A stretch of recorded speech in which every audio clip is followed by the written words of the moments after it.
I'm David Kustoff. I represent the 8th Congressional District of Tennessee, which is parts of Memphis and then rural West Tennessee. I was elected in 2016. So I came in with President Trump. My wife and I, we've got 2 young children. They were younger then, obviously. We really thought that we were among maybe the first generations of Americans that would be giving a country to our children that wasn't as good as what our parents had given to us. And so that was truly the inspiration to run for Congress.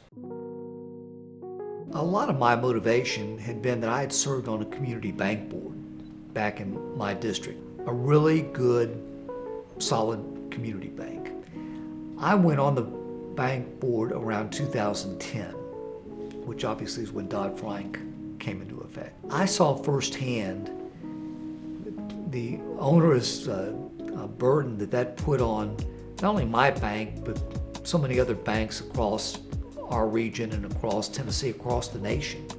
So when I got elected to Congress and saw that I might have an opportunity to serve on the Financial Services Committee, I thought, here's a way to help all good community banks. We were able to take some of Dodd-Frank and roll it back so that banks could do what they're meant to do, and that is to lend and to help individuals and help small businesses.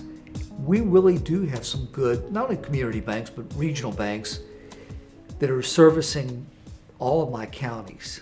And that means that those counties can continue to grow. Small business is the vast majority of the jobs within the 8th Congressional District of Tennessee. We want more of those jobs, not less of those jobs. And we need to give the assurances that they're not the regulatory burdens so that, in fact, those businesses will grow. It's hard to get a handle on exactly what the Democrats want to control and what they want to regulate.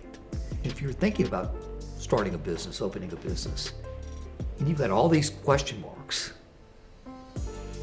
then you may take 2 steps back and say, it's not worth it, because I'm getting mixed signals from President Biden and Democratic leaders in Congress.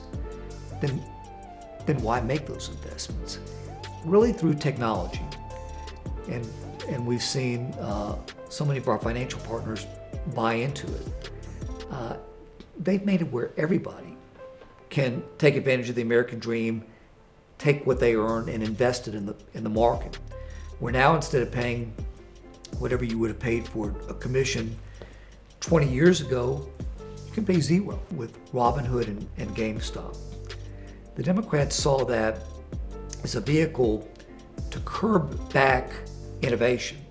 Well, we know now through the with Reddit and with so many other avenues that people, they get their information and they do their research in a lot of different ways.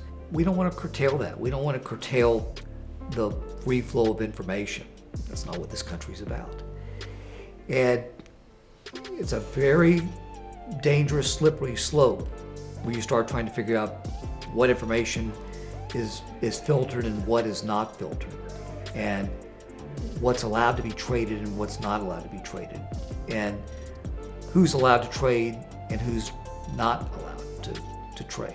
You know, frankly, that doesn't matter whether you're a Republican, a Democrat, a Whig, a Tory, or whatever. It's just a negative across the board, and I don't see how anybody can justify it.